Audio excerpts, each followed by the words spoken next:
ہم ان کے مذاق کے لیے پیدا ہوئے ہیں؟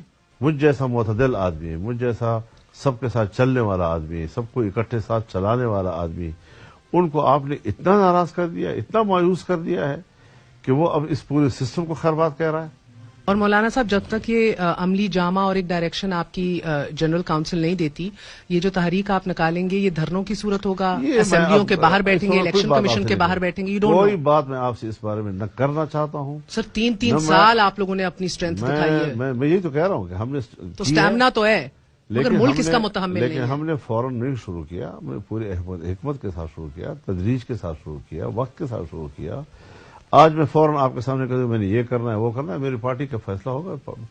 میں جماعت کو چلا رہا ہوں، میں ایک آدمی تنہا نہیں ہوں. میں بڑا سخت فیصلہ ہے یہ سر، پارلیمانی سیاست مجبوراً کرنے پڑے ہیں.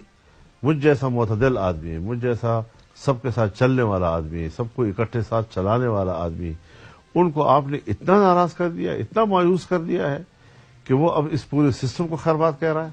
اس کے لیے تیار ہو گیا ہے. ان کو سوچنا چاہیے. اب مجھے نہیں سوچنا. اب اس کے بعد میں آخری حد تک سوچ چکا ہوں، اب ان کو سوچنا ہے. اللہ خیر کرے سر.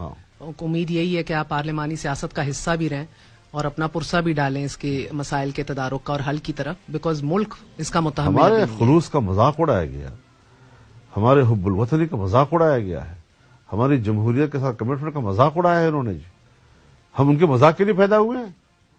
ایسا نہیں ہے. اتنے بھی گئے گزرے نہیں ہیں ہم لوگ. جی مگر پارلیمان کو سیدھے ہو جائیں، نہیں سیدھے ہوں گے تو پھر میدان میں فیصلے ہوں گے. اور میدان سے کیا مراد ہے؟ میدان پھر جب جمے گا تو پتہ چلے گا نا. دما دم مسکل اندر جب جمے گا تو پتہ چلے گا.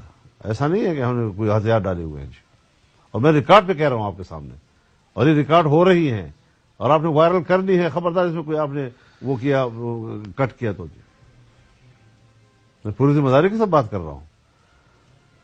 میں نے ساری زندگی داڑھی سفید کر لی ہے.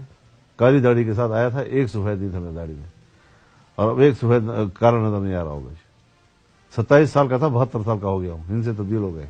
مگر کبھی پارلیمانی سیاست ترک کرنے کا سوچا ہے اس پورے سفر میں؟ 97 میں سوچا تھا. ہم نے ایسا نہیں ہے کہ ہم ان چیزوں کو سوچتے نہیں ہیں. پارلیمان ہماری جمہوریت جو ہے وہ ہماری ترجیح نہیں ہے. ترجیح تب ہے جب وہ آئین کے تابع ہوگی، جب وہ عوام کی خواہشات کے تابع ہوگی، ورنہ پھر تو ڈھکوسلا. آپ نے پی ڈی ایم میں جو اصول سیٹ کیے تھے بحیثیت سربراہ پی ڈی ایم، آج ان اصولوں پہ وہ جماعتیں گامزن ہیں؟ ختم ہو گئی. اس کو اینڈ کیسے؟ وہ نہیں چلی اس راستے پہ، چھوڑ دیا انہوں نے اس راستے.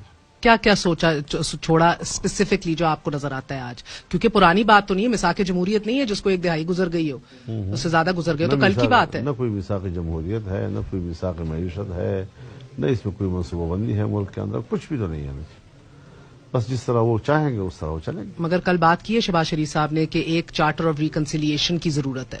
تو وہ جو لوگ کروائیں گے تو ہوگا نا. جی وہ کروائیں گے تو کریں گے نا. یہ شہباز شریف صاحب ایک مضبوط وزیر اعظم بنتے دکھ رہے ہیں. سوال پیدا نہیں ہوتا کہ مضبوط ہوں.